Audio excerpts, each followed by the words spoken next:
ಓಂ ಶ್ರೀ ಗುರುಭ್ಯೋ ನಮಃ. ಹರಿ ಓಂ. ಜನನೀಂ ಶಾರದಾಂ ದೇವೀಂ ರಾಮಕೃಷ್ಣಂ ಜಗದ್ಗುರುಂ ಪಾದಪದ್ಮೇ ತಯೋ ಶ್ರಿತ್ವಾ ಪ್ರಣಮಾಮಿ ಮುಹುರ್ಮುಹುಃ.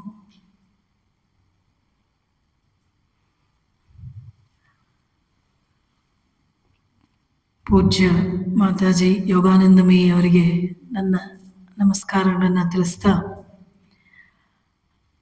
ಆತ್ಮೀಯರಾದಂತಹ ಇತರ ಸೋದರಿ ಸಮಾನರಾದಂಥ ಮಾತಾಜಿಯವರಿಗೂ ಕೂಡ ನಮಸ್ಕಾರ ತಿಳಿಸ್ತಾ, ಆತ್ಮೀಯ ಭಕ್ತರೇ, ಈಗಾಗಲೇ ಇಷ್ಟೊತ್ತು ಮಾತಾಜಿಯವರು ಸಾರ್ಥಕ ಬದುಕಿನ ದಾರಿಯನ್ನ ತೋರಿಸ್ಕೊಟ್ಟಿದ್ದಾರೆ, ಹೌದಲ್ವಾ? ಭಗವತ್ ಸ್ಮರಣೆ, ಜಪ, ಭಗವದ್ ಆರಾಧನೆ, ನಮ್ಮ ಜೀವನದಲ್ಲಿ ಭಗವಂತನನ್ನೇ ಕೇಂದ್ರವನ್ನಾಗಿಸಿಕೊಂಡು ಬದುಕೋದು, ಇದನ್ನೆಲ್ಲ ಮಾತಾಜಿಯವರು ತಿಳಿಸ್ಕೊಟ್ರು. ಸಾರ್ಥಕ ಬದುಕಿನ ದಾರಿಯನ್ನ ತಿಳಿಸ್ಕೊಟ್ರು, ಮಾರ್ಗವನ್ನ ತೋರಿಸ್ಕೊಟ್ರು. ಆದರೆ ಯಾಕೆ ಅದೇ ಮಾರ್ಗ ಅನ್ನೋದನ್ನ ಅರ್ಥ ಮಾಡ್ಕೋಬೇಕು. ಬೇರೆ ಎಲ್ಲೂ ಇಲ್ವಾ ಹಾಗಿದ್ರೆ ಸಾರ್ಥಕ ಬದುಕು? ಅಲ್ಪ ಸ್ವಲ್ಪ ಅರ್ಥ ಆಗಿರೋದ್ರಲ್ಲೇ ನಾವೆಲ್ಲ ದಿವ್ಯತೆಯ ಹತ್ರ ಬಂದಿದ್ದೀವಿ, ಸತ್ಸಂಗದಲ್ಲಿ ಭಾಗವಹಿಸ್ತಾ ಇದೀವಿ. ಏನು ಬೇರೆ ಕಡೆ ಅಂತ ಏನು ಸಾರ್ಥಕತೆ ಇಲ್ಲ. ಇಲ್ಲಿ ಏನು ಸಮಯ ಕಳಿತೀವೋ, ಇಲ್ಲಿ ಏನು ಮಾಡ್ತೀವೋ, ಇಲ್ಲೇನು ಕಲಿತೀವೋ, ಅದನ್ನೇನು ನಮ್ಮ ಜೀವನದಲ್ಲಿ ತಂದುಕೊಳ್ತೀವೋ ಅದು ನಮ್ಮ ಬದುಕನ್ನ ಸಾರ್ಥಕಗೊಳಿಸುತ್ತೆ ಅಂತ ಹೇಳುವಂತ ಒಂದು ಅಸ್ಪಷ್ಟವಾದಂತಹ ಅರಿವು ಅಂತಲೇ ಅನ್ಕೋಬೇಕು. ಯಾಕೆ ಸ್ಪಷ್ಟವಾಗಿ ತಿಳ್ಕೊಂಡ್ವಿ ಅಂತ ಹೇಳಿದ್ರೆ ನಾವು ಬೇರೆಲ್ಲ ಬಿಟ್ಟು ಅದನ್ನ ಮಾತಾಡ್ಕೋತೀವಿ. 100ಕ್ಕೆ 100 ಈ ವಿಚಾರ ಅರ್ಥ ಆಯ್ತು ಅಂತ ಹೇಳಿದ್ರೆ ನಾವು ಅದನ್ನಲ್ಲದೆ ಬೇರೆ ಏನನ್ನು ಮಾಡೋದಿಲ್ಲ. ಹಾಗಾಗಿ ಆ ಸ್ಪಷ್ಟತೆಯನ್ನು ತಂದುಕೊಳ್ಳೋದಕ್ಕೆ ಶ್ರೀರಾಮಕೃಷ್ಣ ಪರಮಹಂಸರು ಒಂದು ಉದಾಹರಣೆ ಕೊಡ್ತಾರೆ. ಏನು, ಕಳ್ಳನನ್ನ ಒಂದು ಕೋಣೆಯಲ್ಲಿ ಬೀಗ ಹಾಕಿಡ್ಲಾಯ್ತು. ಅವನಿಗೆ ಪಕ್ಕದ ಕೋಣೆಯಲ್ಲಿ ಚಿನ್ನ ಇದೆ ಅಂತ ಗೊತ್ತಿತ್ತು, ಖಾತ್ರಿ ಇತ್ತು ಅವನಿಗೆ ಪಕ್ಕದ ಕೋಣೆಯಲ್ಲಿ ಚಿನ್ನ ಇದೆ ಅಂತ. ಈಗ ಈ ಕೋಣೆಯಲ್ಲಿ ಅವನು ಬೀಗ ಹಾಕಿದ್ದಾರೆ, ಬಾಗಿಲು ತೆಕ್ಕೊಂಡು ಹೋಗೋಕ್ಕಾಗೋದಿಲ್ಲ. ಸುಮ್ಮನಿರ್ತಾನ ಅವನು? ಗೋಡೆ ಹೊಡೆದಾದ್ರು, ಸುರಂಗ ತೋಡಿ ಆದ್ರು, ಬಾಗಿಲಾದ್ರೂ ಬೀಗ ಹೊಡೆದು ಏನೋ ಒಂದು ಮಾಡಿ ಚಿನ್ನವನ್ನ ತೆಗೆದುಕೊಳ್ಬೇಕಂತ ಪ್ರಯತ್ನ ಮಾಡ್ತಾನೋ ಇಲ್ಲೋ. ಹಾಗೆ ಶ್ರೀರಾಮಕೃಷ್ಣ ಯಾವ ಅರ್ಥದಲ್ಲಿ ಹೇಳ್ತಾರೆ ಅಂದ್ರೆ, ನಮಗೂ ಕೂಡ ಭಗವತ್ ಸಾಕ್ಷಾತ್ಕಾರ ಮಾತ್ರನೇ ನಮ್ಮ ಜೀವನನ ಸಾರ್ಥಕಗೊಳಿಸುತ್ತೆ ಅನ್ನೋದು ಅರ್ಥ ಆದ ಪಕ್ಷದಲ್ಲಿ ನಾವು ಅದನ್ನಲ್ಲದೆ ಬೇರೆ ಏನನ್ನೂ ಮಾಡೋದಿಲ್ಲ. ಈ ಅರ್ಥ ಆಗಿದೆ ಅಥವಾ ಆದಂತೆ ಇದೆ. ಸೊ ಈ ವಿಚಾರ ವಿನಿಮಯ ಯಾಕೆ ಅಂತ ಹೇಳಿದ್ರೆ, ಈ ವಿಚಾರ ಮತ್ತಷ್ಟು ಆಳವಾಗಿ ನಮಗೆ ಅರ್ಥವಾಗೋದಕ್ಕೆ. ಈಗ ಸಾರ್ಥಕ ಬದುಕು ಈ ಸದ್ಯಕ್ಕೆ ನಮ್ಮ ಈ ಆಧ್ಯಾತ್ಮಿಕ ಜೀವನ, ಶ್ರೀರಾಮಕೃಷ್ಣ ಪರಮಹಂಸರು ಮನುಷ್ಯ ಜೀವನದ ಕೊನೆಯ ಗುರಿ ಅಥವಾ ಪರಮ ಗುರಿ ಭಗವತ್ ಸಾಕ್ಷಾತ್ಕಾರ ಅಂತ ಹೇಳಿದ್ರು. ಇದನ್ನೆಲ್ಲ ಪಕ್ಕಕ್ಕಿಟ್ಟು ಏನನ್ನ ಮಾಡಿದ್ರೆ ನಮ್ಮ ಜೀವನ ಸಾರ್ಥಕ ಆಗುತ್ತೆ ಅಂತ ಅನ್ಸುತ್ತೆ? ಆಲೋಚನೆ ಮಾಡಿ ಹೇಳಿ ನೋಡೋಣ. ಜೀವನ ಯಾವಾಗ ಸಾರ್ಥಕ ಆಗುತ್ತೆ? ಹೇಗಿರುತ್ತೆ ಪ್ರಾರಂಭದಲ್ಲಿ? ಒಂದೊಂದು ಹಂತದಲ್ಲೂ ಒಂದೊಂದು ಸಾರ್ಥಕ ಅನ್ನಿಸ್ತಾ ಇರುತ್ತೆ. ವಿದ್ಯಾರ್ಥಿಗಳಿಗೆ ಚೆನ್ನಾಗಿ ಓದಿ ಮುಗಿಸ್ಬಿಟ್ರೆ ಸಾರ್ಥಕ ಆಯಿತು, ಒಳ್ಳೆ ಕೆಲಸ ತೆಗೆದುಕೊಂಡ್ಬಿಟ್ರೆ ಸಾರ್ಥಕ ಆಯಿತು. ತಂದೆ ತಾಯಂದಿರಿಗೆ ಮಕ್ಕಳನ್ನ ಓದಿಸಿ ನಮ್ಮ ಜವಾಬ್ದಾರಿ ಮುಗಿಸ್ಕೊಂಡ್ರೆ ಸಾರ್ಥಕ ಆಯಿತು, ಮಕ್ಳಿಗೆ ಮದುವೆ ಮಾಡಿದ್ರೆ ಸಾರ್ಥಕ ಆಯಿತು ಅಲ್ವಾ? ಎಲ್ಲರಿಗೂ ಇರೋದು ಒಂದು ಒಳ್ಳೆ ಮನೆ ಕಟ್ಟಿದ್ರೆ ಸಾರ್ಥಕ ಆಯಿತು. ಹೀಗೆ ಅನೇಕ ಸಣ್ಣ ಸಣ್ಣ ಗುರಿ ಸಾಧನೆಗಳಲ್ಲಿ ನಾವು ಸಾರ್ಥಕತೆ ಇದೆ ಅಂತ ಅಂದ್ಕೊಳ್ತೀವಿ. ಸಾರ್ಥಕತೆ ಅಲ್ಲಿ ಇದ್ದಿದ್ರೆ ನಮ್ಗೆ ಇನ್ನೊಂದು ಗುರಿ ಮತ್ತೆ ಕಾಣಿಸ್ಬಾರ್ದಿತ್ತು, ಅಲ್ಲೇ ಮುಗ್ದೋಗ್ಬಿಡ್ಬೇಕಿತ್ತು, ಹೌದಲ್ಲ? ಮುಗಿಯಲ್ಲ. ಯಾಕೆ? ಇದು ನಿಜವಾಗಿಯೂ ನಮ್ಮ ಮನಸ್ಸಿಗೆ ಸಾರ್ಥಕ್ಯ ಭಾವನ ತಂದುಕೊಡುವಂತ ವಿಚಾರಗಳು ಅಲ್ಲ. ಇದು ನಮ್ಮ ನಿತ್ಯ ಅನುಭವ. ಸರಿಯಾಗಿ ಆಲೋಚನೆ ಮಾಡಿ ನೋಡಿ, ನಿತ್ಯ ಅನುಭವ. ಒಂದೊಳ್ಳೆ ಮನೆ ಕಟ್ಸಿದ್ವಿ, ನಮ್ಮ ಮಕ್ಳಿಗೆ ತುಂಬ ಚೆನ್ನಾಗಿ ಮದುವೆ ಮಾಡಿದ್ವಿ, ಆಹಾ ಸಾರ್ಥಕ ಆಯ್ತು ಅನ್ನೋದು ಇರತ್ತೇನೋ. ಆಮೇಲೆ ಇನ್ನೇನೋ ಸ್ವಲ್ಪ ಹೀಗಾಗಬೇಕಿತ್ತು, ಇನ್ನೇನೋ ಸ್ವಲ್ಪ ಹಾಗಾಗಬೇಕಿತ್ತು, ಅವ್ರು ಯಾರೋ ಇದನ್ನು ತಪ್ಪು ತೋರಿಸಿ ಹೋದ್ರು, ಇನ್ಯಾರಿಗೋ ಏನೋ ಬೇಜಾರಾಯ್ತು, ಇನ್ನೇನೋ ನಮಗೆ ಸಮಾಧಾನ ಇಲ್ಲ. ಯಾವ ಕೆಲಸಗಳಿಗೋಸ್ಕರ ನಾವು ಎಷ್ಟೋ ವರ್ಷಗಳ ಸಮಯವನ್ನ, ಶಕ್ತಿಯನ್ನ ಖರ್ಚು ಮಾಡ್ತೀವೋ, ಮನೆ ಕಟ್ಟಿ ನೋಡಿ, ಮದುವೆ ಮಾಡಿ ನೋಡು ಎಂಬಂತೆ ಅಂಥ ಕಾರ್ಯಗಳೇ ನಮ್ಗೆ ನಿಜವಾದಂಥ ಸಾರ್ಥಕ್ಯ ಭಾವವನ್ನು ತಂದುಕೊಡ್ಲಿಲ್ಲ. ಆಯ್ತು, ನನ್ನ ಜೀವನದಲ್ಲಿ ಇನ್ನೆಲ್ಲ ಮುಗೀತು, ಇನ್ನೇನು ನಾನು ಮಾಡ್ಬೇಕಾಗಿಲ್ಲ ಅನ್ನುವಂಥ ಸ್ಥಿತಿಯನ್ನ ತಂದುಕೊಡ್ಲಿಲ್ಲ. ಇದನ್ನ ಆಲೋಚನೆ ಮಾಡ್ಬೇಕು. ಹಾಗೆಯೇ ಸಾರ್ಥಕ್ಯ ಭಾವವನ್ನು ತಂದುಕೊಡುವಂತ ವಿಚಾರ ಯಾವುದು, ಅದನ್ನೇ ಆಲೋಚನೆ ಮಾಡ್ಬೇಕು. ನಮ್ಮ ಬದುಕು ಸಾರ್ಥಕ ಆಗೋದು ಹೇಗೆ? ಏನನ್ನ ಮಾಡಿದಾಗ ನಮ್ಮ ಬದುಕು ಸಾರ್ಥಕ ಆಗುತ್ತೆ? ಇದೆಲ್ಲವೂ ಒಂದೊಂದು ಹಂತದಲ್ಲಿ ಹೌದು. ವಿದ್ಯಾರ್ಥಿ ಚೆನ್ನಾಗಿ ವಿದ್ಯಾಭ್ಯಾಸ ಮಾಡಿದ್ರೆ ಅಷ್ಟು ವಿದ್ಯಾರ್ಥಿ ಜೀವನವನ್ನ, ಆ ಅವಧಿಯನ್ನ ಸಾರ್ಥಕವಾಗಿ ಕಳೆದಿದ್ದಾಳೆ. ಗೃಹಸ್ಥ ಜೀವನದ ಜವಾಬ್ದಾರಿಗಳನ್ನ ಸರಿಯಾಗಿ ನಿರ್ವಹಿಸಿದ್ರೆ ಅಷ್ಟರ ಮಟ್ಟಿಗಷ್ಟೇನೆ, ಆದ್ರೆ ಅದು ಪೂರ್ಣ ಬದುಕಿಗೆ ಅನ್ವಯ ಆಗುವುದಿಲ್ಲ. ಸಾಮಾನ್ಯವಾಗಿ ನಮ್ಮ ಮನಸ್ಸು ನೋಡಿ, ಈಗ ನೀವು ಒಂದು ಅಂಗಡಿಗೆ ಹೋಗ್ತೀರಿ, ಹಣ್ಣು ತೆಗೆದುಕೋಬೇಕು, ತರಕಾರಿ ತೆಗೆದುಕೊಳ್ಬೇಕು, ಏನ್ ಮಾಡ್ತೀವಿ? ತುಂಬಾ ಚೆನ್ನಾಗಿರೋದನ್ನ ಆಯ್ಕೆ ಮಾಡ್ಕೊಳ್ತೀವಿ, ಹೌದಲ್ವಾ? ನೋಡಕ್ಕೂ ಎಲ್ಲ ಚೆನ್ನಾಗಿರ್ಬೇಕು, ಹುಳ ಇರಬಾರ್ದು,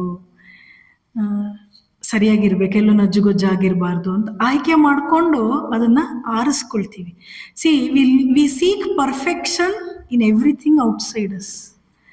ನಮ್ಮ ಹೊರಗಡೆ ಇರುವಂತ ಪ್ರತಿಯೊಂದು ವಸ್ತುವಿನಲ್ಲಿ ಒಂದು ಪರಿಪೂರ್ಣತೆಯನ್ನು ಹುಡುಕುವಂತ ಪ್ರಯತ್ನ ಮಾಡ್ತೀವಿ. ಬಟ್ಟೆ ಚೆನ್ನಾಗಿ ಬಣ್ಣ ಇರಬೇಕು, ಒಳ್ಳೆ ಡಿಸೈನ್ ಇರಬೇಕು. ಅಂಗಡಿಗೆ ಹೋದಾಗ ಯಾವ್ದ್ಯಾವ್ದು ಆರಿಸ್ತೀವ?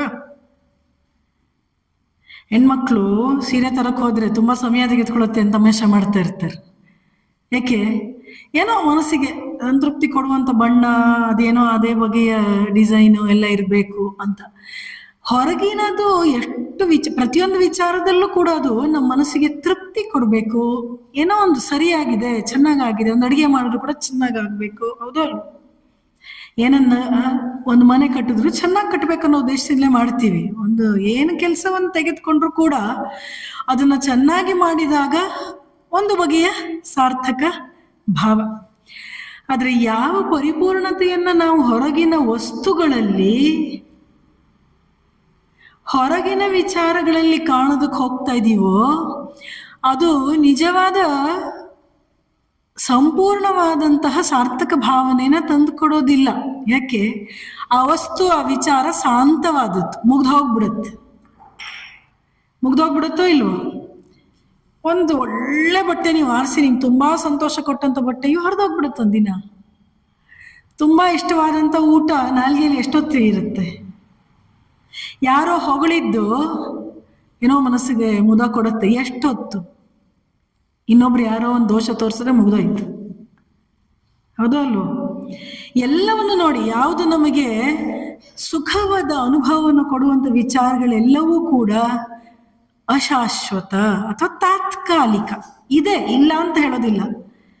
ಯಾವ ಮಹಾಪುರುಷರು ಕೂಡ ಜಗತ್ತಿನಲ್ಲಿ ಸುಖ ಇಲ್ಲ ಅಂತ ಹೇಳಲಿಲ್ಲ, ಆದ್ರೆ ಸುಖದೊಂದಿಗೆ ದುಃಖ ಇದೆ ಅಂತ ಹೇಳಿದ್ರು. ಆ ಸುಖ ನಿಲ್ಲುವಂಥದ್ದಲ್ಲ ಅಂತ ತಿಳಿಸ್ಕೊಟ್ರು. ಹಾಗಿದ್ರೆ ದುಃಖವಿಲ್ಲದ ಸುಖ ಯಾವುದನ್ನ ನಾವು ಆನಂದ ಅಂತ ಕರಿತೀವೋ ಅದು ಹೇಗೆ ಸಿಗತ್ತೆ? ಹೊರಗಡೆ ಅರಸುತ್ತಿರುವಂತಹ ಪರಿಪೂರ್ಣತೆಯನ್ನ ನಮ್ಮೊಳಗೆ ಸಾಧಿಸಿಕೊಂಡಾಗ ನಮಗದು ಸಿಗತ್ತೆ, ವಿನ ಬೇರೆ ಯಾವುದರಿಂದಲೂ ಸಿಗುವಂಥದ್ದು ಯಾವುದರಿಂದಲೂ ಸಿಗೋದಿಲ್ಲ. ಮುಗಿದೋಗ್ಬಿಡತ್ತೆ ಸುಖಾನುಭವ. ಒಂದು ಸುಖಕ್ಕೆ 100 ದುಗುಡ, ಇದುವೇ ಜಗದ ವೈಭವ ಅಂತ ಸ್ವಾಮೀಜಿಯವರು ಹಾಡಿದ್ರು. ಒಂದ್ ಸುಖ ಬಂತಪ್ಪ, ಸಂತೋಷ ಪಡೋಣ ಅಂದ್ರೆ 100 ದುಗುಡ ಇರುತ್ತದ್ರ ಹಿನ್ನೆಲೆ. ಆ ಸುಖ ಸಿಗೋ ಹೊತ್ತಿಗೆ ಎಷ್ಟು ಕಷ್ಟಪಟ್ಟಿರ್ತೀವಿ.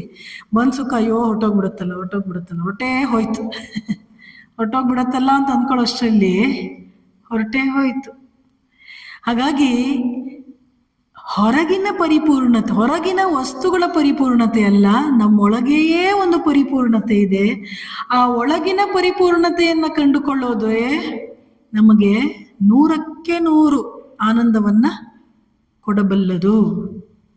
ಹಾಗಾಗಿ ಸಾರ್ಥಕ ಬದುಕಿಗೆ ಅಧ್ಯಾತ್ಮವಲ್ಲದೆ, ಅಧ್ಯಾತ್ಮ ಏನದು? ಆತ್ಮಕ್ಕೆ ಸಂಬಂಧಪಟ್ಟಿದ್ದು ಅಧ್ಯಾತ್ಮ. ಆತ್ಮನೇ ನಮ್ಮೊಳಗಿರೋದು. ನಮ್ಮೊಳಗಿರುವಂಥ ಪರಿಪೂರ್ಣ ವಸ್ತು ಯಾವುದದು? ಆತ್ಮ. ಒಳಗಿರುವ ಚೈತನ್ಯವೇ ಆತ್ಮ, ಒಳಗಿರುವ ದೇವರೇ ಆತ್ಮ.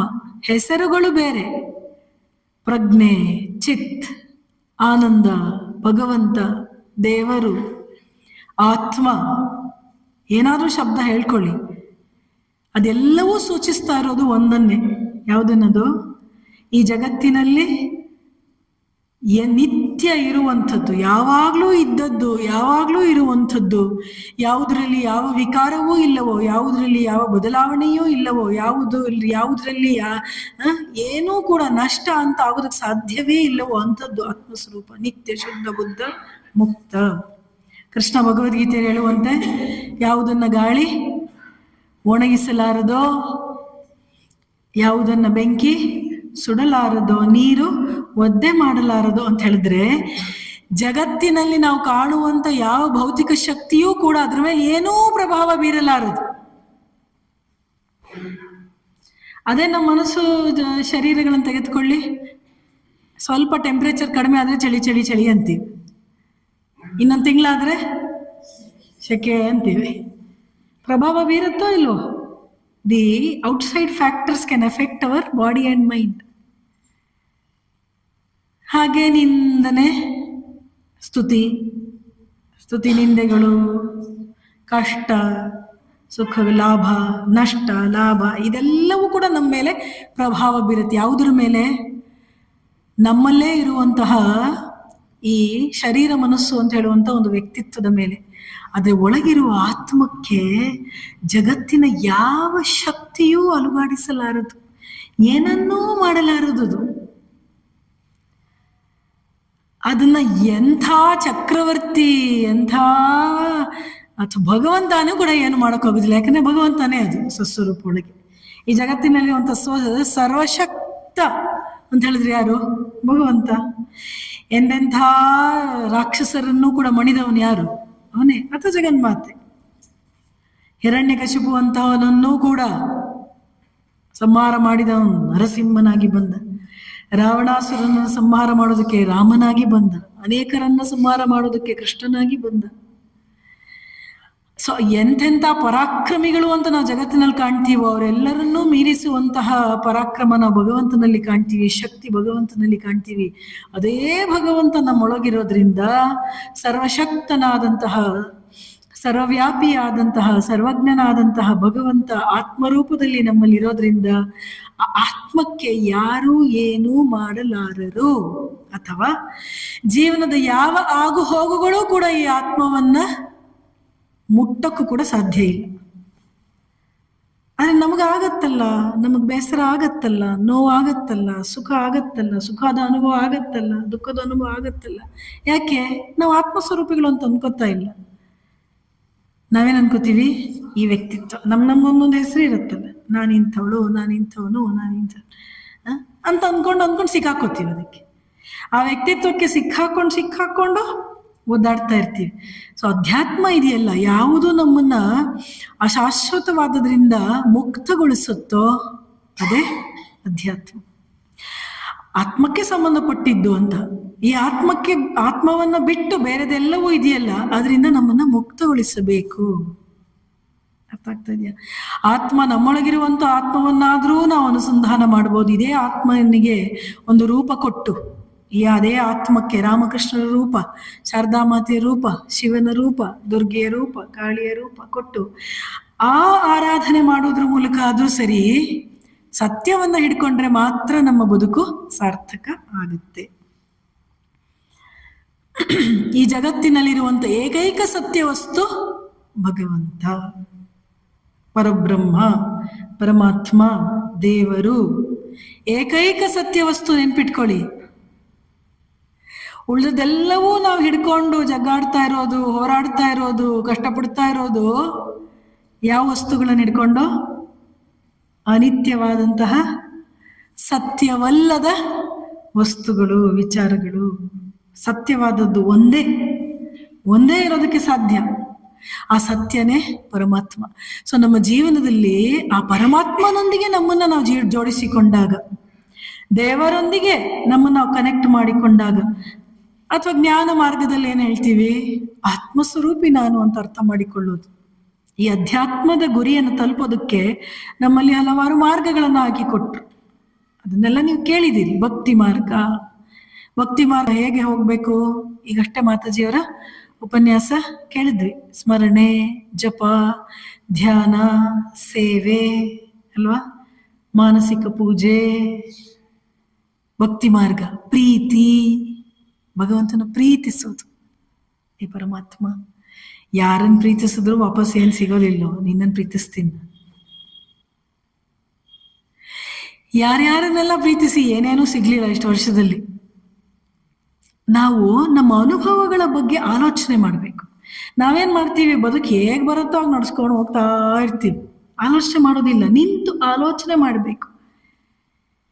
ಈ ಅನುಭವದಿಂದ ನನಗೇನಾಯ್ತು, ಮತ್ತೊಂದು ಅನುಭವದಿಂದ ನನಗೇನಾಯ್ತು, ಅಥವಾ ಮತ್ತೊಂದು ಘಟನೆಯಿಂದ ನನ್ಗೆ ಯಾವ ರೀತಿ ಅನುಭವ ಆಯ್ತು, ಲಾಭ ಆಯ್ತಾ, ನಷ್ಟ ಆಯ್ತಾ, ನನ್ನ ಮನಸ್ಸಿನ ಸಮತೋಲನವನ್ನ ಕೆಡಿಸ್ತಾ, ನನ್ನ ಆನಂದವನ್ನ ಕೆಡಿಸ್ತಾ, ಅಥವಾ ನನ್ನ ಸಮಾಧಾನ ಚಿತ್ತದಿಂದ ಇರೋದಕ್ಕೆ ಸಹಾಯ ಮಾಡ್ತಾ ಇದೆಯಾ, ಇದನ್ನೆಲ್ಲ ಆಲೋಚನೆ ಮಾಡ್ತಾ ಹೋಗಿ ನಿಜವಾಗಿಯೂ ನಮ್ಮ ಮನಸ್ಸಿಗೆ ಒಂದು ಸಮಾಧಾನವನ್ನ, ತೃಪ್ತಿಯನ್ನ, ಆನಂದವನ್ನ ತಂದುಕೊಡೋದು ಪರಿಪೂರ್ಣವಾದಂತ ಸತ್ಯವಸ್ತು ಮಾತ್ರ. ಇದು ನಮ್ಮ ಮನಸ್ಸಿಗೆ ಚೆನ್ನಾಗಿ ಹೇಳ್ಕೊಳ್ಬೇಕು. ಯಾಕೆ ದೇವ್ರನ್ನ ಹಿಡ್ಕೋಬೇಕು, ಯಾಕೆ ಜಗತ್ತಿನ ಹಿಂದೆ ಹೋಗಬಾರ್ದು, ಕರ್ತವ್ಯಗಳನ್ನ ಮಾಡಿ. ಪರಮಾತ್ಮನೇ ಮಾಡಿ ತೋರಿಸಿದಾನ ಅವತರಿಸಿ ಬಂದಾಗ. ಅದ್ರಲ್ಲಿ ಏನ್ ಮತ್ತೆ ಪ್ರಶ್ನೆ ಎಬ್ಸ್ಕೊಳ್ಳೋ ಅವಶ್ಯಕತೆ ಇಲ್ಲ. ರಾಮ ಎಷ್ಟೆಲ್ಲಾ ಕರ್ತವ್ಯಗಳನ್ನ ನಿರ್ವಹಿಸ್ದ, ಕೃಷ್ಣ ಇನ್ನೂ ಮತ್ತಷ್ಟು ಕರ್ತವ್ಯಗಳನ್ನ ಅವನ ಜೀವನದಲ್ಲಿ ಮಾಡ್ತಾನೆ. ಒಂದು ರಾಜ್ಯ ಅಲ್ಲ, ಒಂದು ಸಂಸಾರ ಅಲ್ಲ. ಶ್ರೀಮಾತೆ ಶಾರದಾ ದೇವಿಯವರು ತಮ್ಮದಲ್ಲದ ಸಂಸಾರವನ್ನೆಲ್ಲ ತಮ್ಮದೆಂದು ಅಂದ್ಕೊಂಡು ನಿಭಾಯಿಸಿದ್ರು. ಸಾಮಾನ್ಯ ಗುರುಗಳಿಗೆ ಒಂದು 100 ಜನ ಶಿಷ್ಯರಿದ್ರೆ, ಶ್ರೀಮಾತೆಯವರಿಗೆ ಸಾವಿರ ಸಂಖ್ಯೆಯಲ್ಲಿ ಶಿಷ್ಯರು. ಎಷ್ಟು ಜಾಸ್ತಿ ಜವಾಬ್ದಾರಿ, ಎಲ್ಲವನ್ನೂ ನಿರ್ವಹಿಸಿದ್ರು. ಆದ್ರೆ ಮನಸ್ಸಿನಲ್ಲಿ ಒಂದು ಸ್ಪಷ್ಟವಾಗಿ ಗೊತ್ತಿತ್ತು, ಏನು, ಇದೆಲ್ಲವೂ ಶಾಶ್ವತ ಅಲ್ಲ. ಅವ್ರ ಮನಸ್ಸನ್ನು ಅವ್ರು ಯಾರಿಗೆ ಕೊಟ್ಟಿದ್ರು, ಶ್ರೀರಾಮಕೃಷ್ಣ ಕೊಟ್ಟಿದ್ರು. ಅರ್ಥ ಆಗ್ತಾ ಇದೆಯಾ?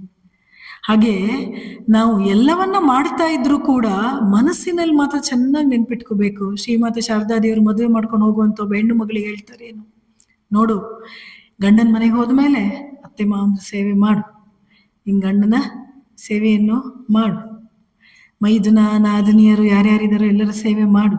ಆದ್ರೆ ನಿನ್ ಮನಸ್ಸಿನ ಪ್ರೀತಿಯನ್ನು ಮಾತ್ರ ದೇವರಿಗೆ ಕೊಡು. ಸೇವೆ ಮಾಡೋದ್ರಲ್ಲಿ ವಂಚನೆ ಮಾಡಬೇಡ, ಹೃತ್ಪೂರ್ವಕವಾಗಿ ಮಾಡು. ಆದ್ರೆ ಹೃದಯದ ಅಂತರಾಳದಲ್ಲಿ ನಿನ್ನವರು ಅಂತ ಯಾರನ್ನು ಭಾವಿಸ್ತೀಯ ನೀನು? ಭಾವಿಸ್ಬೇಕು ನೀನು ಪರಮಾತ್ಮ. ಬೇರೆಲ್ಲ ವ್ಯಕ್ತಿಗಳು, ಬೇರೆಲ್ಲ ವಸ್ತುಗಳು ಇವತ್ತಿದೆ, ನಾಳೆ ಇಲ್ಲ. ಎಲ್ಲಿವರೆಗಿರುತ್ತೆ, ಎಲ್ಲಿವರೆಗೆ ಇರ್ತಾರೆ ಗೊತ್ತಿಲ್ಲ. ನಾವೇ ಎಲ್ಲಿವರೆಗೆ ಇರ್ತೀವೋ ಗೊತ್ತಿಲ್ಲ ನಮ್ಗೆ, ಹೌದಲ್ವಾ? ಇದು ಜೀವನದ ಸತ್ಯ. ಇದನ್ನ ಹೆದರ್ಕೊಳ್ಳೋ ಅವಶ್ಯಕತೆಯೂ ಇಲ್ಲ, ಏನಪ್ಪಾ ಅಂತ ಆತಂಕ ಪಡುವಂತ ಅವಶ್ಯಕತೆಯೂ ಇಲ್ಲ. This is the truth. ಜನ್ಮ ತಾಳಿದಂತ ಶರೀರ ಒಂದಿನ ಮೃತ್ಯುವನ್ನು ಸ್ವೀಕರಿಸಲೇಬೇಕಾಗತ್ತೆ. ಅದು ಸತ್ಯ.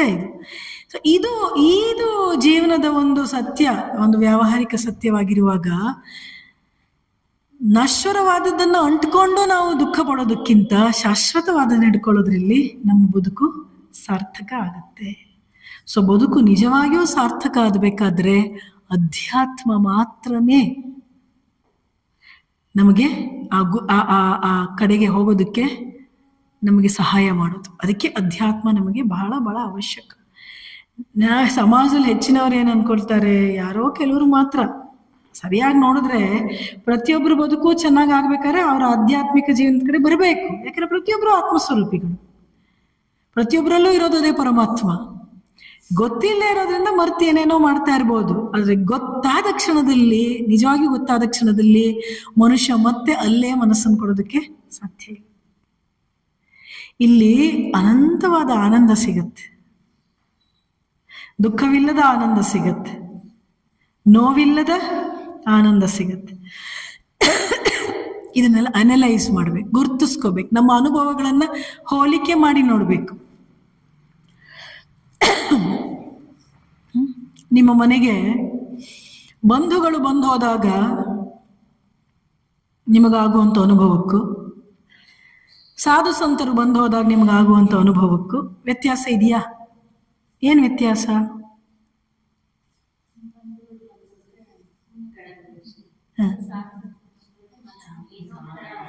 ಯಾಕೆ ಅನ್ಸತ್ತೆ ನಿಮ್ಗೆ? ಯಾಕೆ ಹಾಗಾಗತ್ತೆ?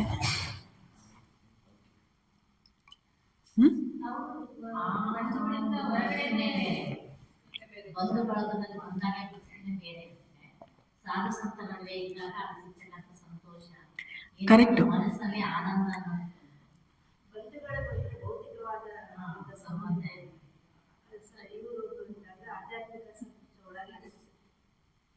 ಅದನ್ನ ಇನ್ನೊಂದು ರೀತಿಯಲ್ಲಿ ಹೇಳೋದಾದ್ರೆ, ಬಂಧುಗಳು ಬಂದಾಗ ಅವ್ರು ಹೀಗೆ ನಿರೀಕ್ಷಿಸ್ತಾರೇನೋ, ಹಾಗೆ ನಿರೀಕ್ಷಿಸ್ತಾರೇನೋ, ಹೀಗೆ ಮಾಡ್ಬೇಕೇನೋ, ಅವ್ರನ್ನ ಪ್ಲೀಸ್ ಮಾಡ್ಬೇಕಲ್ಲ, ಅವ್ರನ್ನ ಓಲೈಸ್ಬೇಕಾದ್ರೆ ಈ ಟೆನ್ಷನ್ ಇರುತ್ತೆ.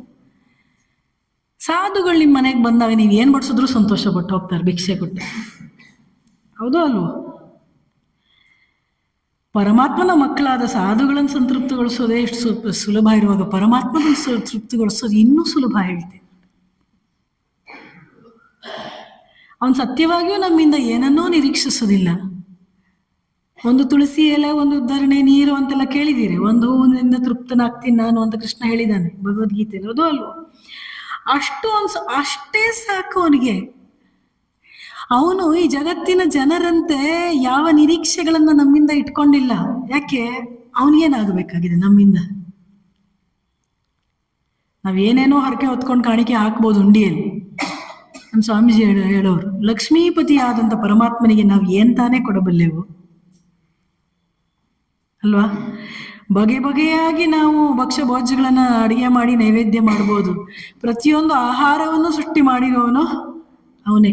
ಅವನಿಗೆ ಏನ್ ತಾನೇ ನಾವು ಕೊಡಬಲ್ಲೆವು ಸಂತುಷ್ಟಗೊಳಿಸೋದಕ್ಕೆ? ಯಾಕಂದ್ರೆ he does not seek, he does not expect. ಅವನು ಏನನ್ನೂ ನಿರೀಕ್ಷಿಸೋದಿಲ್ಲ ಸತ್ಯವಾಗಿಯೂ. ನಾವು ಅನ್ಕೋತೀವಿ ಅಷ್ಟೇ, ನಾವು ಹೀಗೆ ಮಾಡಿದ್ರೆ ಅವ್ನು ಕೋಪ ಮಾಡ್ಕೊಂಡ್ಬಿಡ್ತಾನೆ, ಇದನ್ನ ಮಾಡಿದ್ರೆ ಕೋಪ ಮಾಡ್ಕೊಂಡ್ಬಿಡ್ತಾನೆ. ಪರಮಾತ್ಮ ಏನು ಕೋಪ ಮಾಡ್ಕೊಂಡು ಕೂತ್ಕೊಳ್ಳೋಕೆ ನಮ್ಮಂತವನೇನು? ಉದಾರ ಮನಸ್ಸಿ, ನಾವು ಕರುಣಾಮಯ. ಶಾರದಾ ಮಾತೆಯವರು ಅವ್ರ ಜೀವನದಲ್ಲಿ ನೋಡ್ತೀವಿ ಪರಮಾತ್ಮನ ಕರುಣೆ ಏನು, ಪರಮಾತ್ಮನ ಔದಾರ್ಯ ಏನು ನೋಡ್ಬೇಕಾದ್ರೆ ಶಾರದಾ ಮಾತೆಯವ್ರ ಜೀವನ ನೋಡ್ಬೇಕು.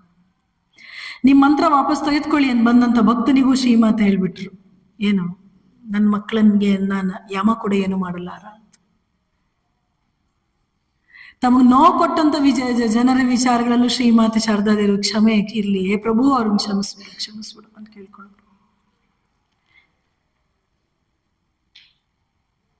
ಪೂಜ್ಯ ಸ್ವಾಮಿ ಚಿತ್ತಕಾಮಾಂಚಿ ಮಹಾರಾಜ್ ಅವರು ಹೇಳಿದಂತ ಕೆಲವು ಘಟನೆಗಳನ್ನು ಮಾತಾಜಿ ಹೇಳಿದ್ರು. ಇನ್ನೊಂದು ಘಟನೆ ಹೇಳಿದ್ರು, ನಮ್ಮ ಆಶ್ರಮದಲ್ಲಿ ಪೂಜೆ ಮಾಡ್ಬೇಕಾದ್ರೆ ಒಂದು ಬಾಣೇಶ್ವರ ಲಿಂಗ ಇಟ್ಕೊಂಡಿರ್ತೀವಿ. ಬಾಣೇಶ್ವರ ಲಿಂಗ, ಆ ಲಿಂಗ ಒಂದು ಗೌರಿ ಪೀಠದ ಮೇಲೆ ಇರುತ್ತೆ. ಅದು ತೆಗೆದಿಡುವಾಗ ಆ ಲಿಂಗ ಜಾರೋಗೋ ಸಾಧ್ಯತೆ. ಹೀಗೆ ಶ್ರೀಮಾತೆ ಶಿಷ್ಯರು ಅದನ್ನ ಬೀಳ್ಸ್ಬಿಟ್ರು. ಎಷ್ಟೋ ಸತಿ ಇದಾಗತ್ತೆ ಪೂಜೆ ಮಾಡೋರು. ಆಗ ಇನ್ನೊಬ್ರು ಬಂದು ಶಾರದಾ ಮಾತೆ ಇರ್ತಾರೆ, ಹೀಗಾಯ್ತಲ್ಲ, ಶಿವ ಕೋಪ ಮಾಡ್ಕೊಂಡ್ಬಿಡ್ತಾನ ಏನು ಅಂತ. ಶಾರದಾ ಮಾತೆಯವ್ರು ಏನು ಹೇಳಿಯಾರು ಇದಕ್ಕೆ? ಶ್ರೀಮಾತೆ ಹೇಳಿದ್ರು, ಶಿವ ಹಿಂದೆ ಕೂಡ ನಿನ್ನನ್ನು ಬೆಳೆಸಿದ್ದಾರೆ, ಇವತ್ತು ಬೀಳಿಸಿದ್ದಾರೆ, ಮುಂದೆಯೂ ಬೀಳಿಸ್ತಾರಪ್ಪ, ನೀನ್ ಕೋಪ ಮಾಡ್ಕೋಬೇಡ, ಕ್ಷಮಿಸ್ಬೇಡ ಅಂತ.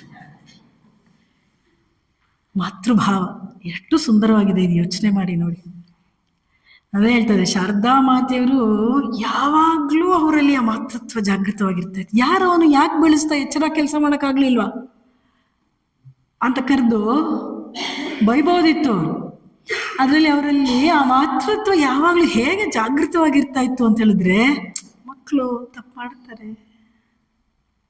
ತಪ್ಪು ಮಾಡ್ತಾರೆ, ಹಾಗಾಗಿ ಶಿವ ನೀನೇ ಅಡ್ಜಸ್ಟ್ ಮಾಡ್ಕೊಬಿಡು ಅಂತ. ಇದನ್ನ ನಾವು ತಪ್ಪು ಮಾಡೋದಕ್ಕೆ ಪರ್ಮಿಷನ್ ಅಂತ ಭಾವಿಸಬಾರ್ದು, ಮತ್ತೆ ಬೀಳ್ಸೋದಕ್ಕೆ ಪರ್ಮಿಷನ್ ಅನ್ಕೋಬಾರ್ದು.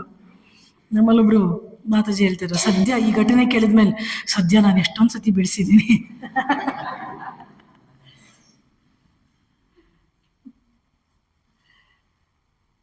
ಅದೊಂದು ಸಮಾಧಾನ. ಆದರೆ ಹಾಗಂತ ಎಚ್ಚರ ತಪ್ಪಿ ಮತ್ತೆ ತಪ್ಪು ಮಾಡಬಾರದು, ಹೌದಲ್ವಾ? ಹಾಗೆ ಪರಮಾತ್ಮ ನಮ್ಮ ವಿಚಾರದಲ್ಲಿ ಎಷ್ಟು ಕ್ಷಮೆ ಇಟ್ಕೊಂಡ ಕ್ಷಮಾಶೀಲನಾಗಿದ್ದ. ತಾಯಿ ಕ್ಷಮಾಶೀಲಳು. ಪೂಜ್ಯ ಸ್ವಾಮಿ ಪುರುಷೋತ್ತಮಾಂಜಿ ಮಹಾರಾಜ್ ಒಂದು ಮಾತನ್ನು ಯಾವಾಗಲೂ ಹೇಳೋರು, ದೇವ್ರ ಹತ್ರ ಏನೇ ಕೇಳೋ ಮೊದಲು ನಾನು ಒಂದು ಮಾಡ್ತೀನಿ ಅಂತ ಅವ್ರು ಹೇಳ್ತಾ ಇದ್ರು. ಏನು? ಮೊದಲು ನನಗೆ ಕ್ಷಮಿಸ್ಬಿಡು ಹೇ ರಾಮಕೃಷ್ಣ, ಮೊದಲು ನನಗೆ ಕ್ಷಮಿಸ್ಬಿಡು. ನನಗೆ ಗೊತ್ತಿಲ್ಲದೆ ಮಾಡಿರುವಂಥ ಎಲ್ಲ ತಪ್ಪುಗಳಿಗಾಗಿ, ಗೊತ್ತಿಲ್ಲದೆ ಮಾಡಿರುವಂಥ ಎಲ್ಲ ತಪ್ಪುಗಳಿಗೆ ಮೊದಲು ನನಗೆ ಕ್ಷಮಿಸ್ಬಿಡು. ಹಿಂಗೆ ಕ್ಷಮಿಸಿದ್ಮೇಲೆ ನಾನು ಬೇರೆ ಏನಾದ್ರು ನಿನ್ನ ಹತ್ರ ಪ್ರಾರ್ಥನೆಯನ್ನ ಮಾಡಿಕೊಳ್ತೇನೆ. ಜಗತ್ತಿನಲ್ಲಿ ಇವ್ರು ನಮಗೆ ಕ್ಷಮಿಸೋದಿಲ್ವೇನೋ ಅಂತ ಭಯ ನಮಗಿರಬಹುದು. ಅರೆ ಭಗವಂತ ನಮಗೆ ಕ್ಷಮಿಸೋದಿಲ್ಲ ಅಂತ ಭಯ ಅವಶ್ಯಕತೆಯೇ ಇಲ್ಲ. ಪ್ರಾಮಾಣಿಕವಾಗಿದ್ದಾಗ. ನಾವು ಅಲ್ಲೂ ಕೂಡ ಅಪ್ರಾಮಾಣಿಕವಾಗಿದ್ದು ಬಿಟ್ರೆ ಆ ಅಪ್ರಾಮಾಣಿಕತೆಯೇ ನಮ್ಮನ್ನು ತಿಂದ್ಬಿಡತ್ತೆ ವಿನ ಪರಮಾತ್ಮ ಅಲ್ಲ. ಪರಮಾತ್ಮ ಅದನ್ನು ನೋಡ್ತಾನೆ, ಸುಮ್ಮನೆ ವಿಟ್ನೆಸ್ ಆಗಿ ನೋಡ್ತಾನೆ. ಆಯ್ತು ನೋಡು ನೀನು ಅಪ್ರಾಮಾಣಿಕವಾಗಿದೀಯ ಅಂತ ನೋಡ್ತಾನ. ಆದ್ರೆ ನಾವು ಮಾಡಿದ ತಪ್ಪೇ ನಮ್ಮ ಅಧೋಗತಿಗೆ ಕಾರಣ ಆಗತ್ತೆ. ಪರಮಾತ್ಮ ಏನು ಮಾಡೋದಿಲ್ಲ. ಆದ್ರೆ ಪರಮಾತ್ಮ ತನ್ನ ಕಡೆಯಿಂದ ಕ್ಷಮಿಸ್ಲಿಲ್ಲ ಅಂತ ಹೇಳಿದ್ರೆ ಸ್ವಾಮೀಜಿಯವ್ರು ಹೇಳೋರು, ದುಷ್ಟರಿಗೂ ಅನ್ನ ಸಿಗ್ತಾ ಇದೆ, ಶಿಷ್ಟರಿಗೂ ಅನ್ನ ಸಿಗ್ತಾ ಇದೆ, ಗಾಳಿ ಬೆಳಕು ನೀರು. ತಪ್ಪು ಮಾಡಿದವ್ರಿಗೆ ಸರಿಯಾಗಿರೋ ಎಲ್ರಿಗೂ ಕೊಡ್ತಾ ಇದ್ದಾನೋ ಇಲ್ವೋ? ತಪ್ಪು ಮಾಡ್ದ ನೀನು ಊಟ ಕೊಡಬಾರ್ದು, ಸಿಗ್ತಾ ಇದೆಯೋ ಇಲ್ವೋ ಎಲ್ಲರಿಗೂ? ಹಾಗೆ ಪರಮಾತ್ಮ. ಹಾಗಾಗಿ ನಮ್ಮ ಬದುಕು ಸಾರ್ಥಕ ಆಗ್ಬೇಕಾದ್ರೆ ನಮ್ಮ ಮನಸ್ಸು ಒಂದು ಸಮಾಧಾನ ಸ್ಥಿತಿಯಲ್ಲಿ ಇರ್ಬೇಕು ಮೊದಲು. ಆ ಸಮಾಧಾನ ಸ್ಥಿತಿ ಒಂದು ಗುಡಿಸ್ಲಲ್ಲೂ ಪಡ್ಕೋಬಹುದು, ಗಂಜಿಯನ್ನು ಕುಡಿದು ಕೂಡ ಪಡ್ಕೋಬಹುದು. ಅದು ಹೊರಗಿನ ವಸ್ತುಗಳಲ್ಲಿ ಇಲ್ಲವೇ ಇಲ್ಲ. ಇದೇ ಅಧ್ಯಾತ್ಮ ನಮ್ಗೆ ಹೇಳ್ಕೊಡೋದು. ಹೊರಗಿನ ವಸ್ತುಗಳಿಂದ, ಹೊರಗಿನ ವ್ಯಕ್ತಿಗಳಿಂದ ನಾವು ಅಂತಹ ಸಮಾಧಾನವನ್ನು ಪಡ್ಕೊಳ್ಳೋದಕ್ಕೆ ಸಾಧ್ಯ ಇಲ್ಲ, ಅಂತಹ ಶಾಂತಿಯನ್ನು ಪಡ್ಕೊಳ್ಳೋದಕ್ಕೆ ಸಾಧ್ಯ ಇಲ್ಲ. ಅದು ಸಿಗೋದಕ್ಕೆ ಸಾಧ್ಯ ಇರೋದು ಈ ಸತ್ಯ ವಸ್ತುವಿನಲ್ಲಿ ಮಾತ್ರ, ಸತ್ಯ ವಸ್ತುವಿನಿಂದ ಮಾತ್ರ. ಹಾಗಾಗಿ ಅಧ್ಯಾತ್ಮದ ಕಡೆಗೆ ತಿರುಗಬೇಕಾಗಿರೋದು ಅನಿವಾರ್ಯ. ಯಾರಿಗ ಆನಂದ ಬೇಕೋ ನೋಡಿ, ಆನಂದ ಯಾವಾಗ ಸಿಗುತ್ತೆ? ಪರಿಪೂರ್ಣತೆ ಉಂಟಾದಾಗ, ಪೂರ್ಣತೆ ಉಂಟಾದಾಗ. ಪೂರ್ಣತೆ ಯಾವಾಗ ಸಿಗುತ್ತೆ? ತೃಪ್ತಿ ಪೂರ್ತಿಯಾದಾಗ. ತೃಪ್ತಿ ಯಾವಾಗ ಸಿಗುತ್ತೆ? ಪೂರ್ಣ ವಸ್ತುವಿನಿಂದ ಮಾತ್ರ ಸಿಗುತ್ತೆ. ಪೂರ್ಣ ವಸ್ತು ಯಾವುದು? ದೇವರೊಬ್ಬರೇ. ಉಳಿದದೆಲ್ಲವೂ ಅಪೂರ್ಣ. ಉಳಿದ ಎಲ್ಲ ಅನುಭವಗಳು ಅಪೂರ್ಣ, ಉಳಿದ ಎಲ್ಲ ವಸ್ತುಗಳು ಅಪೂರ್ಣ. ಹಾಗಾಗಿ ನಮ್ಗೆ ಅದರಿಂದ ಪೂರ್ಣ ತೃಪ್ತಿ, ಪೂರ್ಣ ಸಮಾಧಾನ, ಪೂರ್ಣ ಆನಂದ ಸಿಗೋದಕ್ಕೆ ಸಾಧ್ಯ ಇಲ್ಲ. ಅದೇ ಇಲ್ಲಿ. ಹಾಗಾಗಿ ನಾವೇನ್ ಮಾಡ್ಬೇಕು? ಎಲ್ಲವನ್ನ ಮಾಡ್ಬೇಕು. ಅಲ್ಲಿಂದ ಏನನ್ನೂ ನಿರೀಕ್ಷಿಸಬಾರ್ದು. ನಂಗೇನ್ ಪ್ರೀತಿ ಬೇಕೋ ನನ್ನ ದೇವರೇ ನನ್ಗೆ ಕೊಡ್ತಾನೆ. ನನ್ಗೇನ್ ಶಾಂತಿ ಬೇಕೋ ನನ್ನ ದೇವರೇ ನನ್ಗೆ ಕೊಡ್ತಾನೆ. ನನ್ಗೇನ್ ಸಮಾಧಾನ ಬೇಕೋ ನನ್ನ ದೇವರೇ ನಂಗೆ ಕೊಡ್ತಾನೆ. ತಾಯಿ ಕೊಡ್ತಾಳೆ. ಯಾರಿಂದ ಯಾಕಪ್ಪ ನಾವು ನಿರೀಕ್ಷಿಸ್ಬೇಕು? ಇವರಿಂದ ನಿರೀಕ್ಷಿಸಿ ನಿರೀಕ್ಷಿಸಿ ನಿರೀಕ್ಷಿಸಿ ನಿರಾಶರಾಗೋದೇ ಆಗ್ಬಿಡುತ್ತೆ ಅಲ್ವಾ? ಹಾಗಾಗಿ ಅಧ್ಯಾತ್ಮ ಏನ್ ಹೇಳ್ಕೊಡುತ್ತೆ ಅಂತ ಹೇಳಿದ್ರೆ, ಬದುಕನ್ನ ನಡೆಸಿ, ಆದ್ರೆ ಎರಡು ರೀತಿಯಲ್ಲಿ. ಒಂದೋ ಈ ಬದುಕೆಲ್ಲವೂ ಕೂಡ ಒಂದು ಸ್ವಪ್ನವತ್ತನ್ನೋ ಭಾವದಲ್ಲಿ ನಡೆಸಿ ಸತ್ಯದ ಕಡೆ ಮಾತ್ರ ಗಮನ ಕೊಡಿ. ಬ್ರಹ್ಮ ಸತ್ಯ, ಜಗತ್ ಮಿಥ್ಯ ಅಂತ. ಇಲ್ಲೇ ಇದ್ರೆ ಈ ಜಗತ್ತೆಲ್ಲವೂ ನನ್ನ ಇಷ್ಟ ದೇವತೆಯ ಸ್ವರೂಪ, ಜನರೆಲ್ಲರೂ ಇಷ್ಟ ದೇವತೆಯ ಸ್ವರೂಪಿಗಳು. ನನ್ನ ಇಷ್ಟ ದೇವತೆಯೇ ಎಲ್ಲರ ರೂಪದಲ್ಲಿರೋದು, ಎಲ್ಲ ವಸ್ತುಗಳ ರೂಪದಲ್ಲಿರೋದು, ಎಲ್ಲ ವ್ಯಕ್ತಿಗಳ ರೂಪದಲ್ಲಿರೋದು ನನ್ನ ಇಷ್ಟ ದೇವತೆ ಅನ್ನೋ ಭಾವದಿಂದ ಜಗತ್ತನ್ನ ನೋಡಿದಾಗ್ಲೂ ಕೂಡ ನಮಗೆ ಹೆಚ್ಚಿನ ಕಸಿವಿಸಿ ಉಂಟಾಗುತ್ತೆ. ಇಷ್ಟ ದೇವತೆ ಅಂದಮೇಲೆ ಅವ್ರು ನಮ್ಗೆ ಹೇಗೆ ನೋವು ಕೊಡ್ತಾರೆ? ಇಷ್ಟ ದೇವತೆ ಅಂತ ಹೇಳಿದ್ಮೇಲೆ ಅವ್ರು ನಮ್ಗೆ ಹೇಗೆ ಅವಮಾನ ಮಾಡ್ತಾರೆ? ಯಾರೋ ನಮ್ಗೆ ಅವಮಾನ ಮಾಡಿದ್ರು, ಆಗ ನಮ್ಮ ಇಷ್ಟ ದೇವತೆಗೆ ಹೇಳ್ಕೋಬೇಕು, ರಾಮಕೃಷ್ಣ ಅಥವಾ ಶ್ರೀಮಾತೆ, ಇವತ್ತು ನೀನು ಆ ರೂಪದಲ್ಲಿ ನನಗೆ ಅವಮಾನ ಮಾಡಿಸ್ತಾ ಇದೀಯಾ, ಸ್ವೀಕರಿಸ್ತೀನಿ. ಯಾರೋ ನಮಗೆ ಸ್ವಲ್ಪ ಮೋಸ ಮಾಡಿಬಿಟ್ರು, ಆಯ್ತು ನೀನೇ ಆ ರೂಪದಲ್ಲಿ ಒಂದು ನಂಗೆ ಮೋಸ ಮಾಡಿದೀಯಾ, ಆಯ್ತು ಸ್ವೀಕರಿಸ್ತೀನಿ. ಮೋಸ ಆಗದಂತೆ ಎಚ್ಚರ ವಹಿಸ್ಬೇಕು. ಆದ್ರೂ ಆಗಿಬಿಟ್ರೆ ಪರಮಾತ್ಮನಿಂದಲೇ ಬಂದದ್ದು.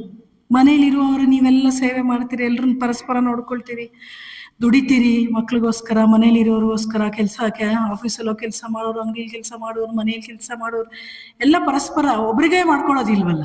ಸಂಸಾರದಲ್ಲಿ ಎಲ್ಲರಿಗೋಸ್ಕರ ಮಾಡ್ತಾ ಇರ್ತೀವಿ. ಹಾಗೆ ಮಾಡುವಾಗ್ಲೂ ಕೂಡ ಯಾವ ಭಾವದಿಂದ ಮಾಡಬೇಕು? ಇಷ್ಟ ದೇವತೆ ಎಲ್ಲರ ರೂಪದಲ್ಲಿರೋದು. ಇದರ ಅರ್ಥ ಏನು? ಸತ್ಯವನ್ನೇ ನೋಡು, ಎಲ್ಲ ಕಡೆ ಸತ್ಯವನ್ನೇ ನೋಡು. ಏನು ಮಾಡ್ತೀಯೋ ಅದು ಸತ್ಯಕ್ಕೋಸ್ಕರ ಮಾಡ್ತಾ ಇದೆಯಾ ಅಂದರೆ ಭಗವಂತ. ಸತ್ಯ ಅನ್ನೋದು ನೀವು ಭಗವಂತ ಆದರೂ ತೆಗೆದುಕೊಳ್ಳಿ, ಆತ್ಮ ಅಂತ ಆದರೂ ತೆಗೆದುಕೊಳ್ಳಿ, ಎಲ್ಲವೂ ಅದರ ಸುತ್ತ ಕೇಂದ್ರೀಕೃತವಾಗಿರಬೇಕು. ಕಾನ್ಸೆಂಟ್ರಿಕ್ ಸರ್ಕಲ್ಸ್ ಅಂತ ಹೇಳ್ತಾರೆ ಗೊತ್ತಾ, ಮಧ್ಯ ಒಂದು ಕೇಂದ್ರ, ಅದ್ರ ಸುತ್ತ ಒಂದು ಸಣ್ಣ ಸರ್ಕಲ್, ಇನ್ನೊಂದು ಸ್ವಲ್ಪ ದೊಡ್ಡ ಸರ್ಕಲ್, ಇನ್ನೂ ದೊಡ್ಡ ಸರ್ಕಲ್, ಇನ್ನೂ ದೊಡ್ಡ ಸರ್ಕಲ್, ಇನ್ನೂ ದೊಡ್ಡ ಸರ್ಕಲ್, ಕೇಂದ್ರ ಮಾತ್ರ ಒಂದೇ.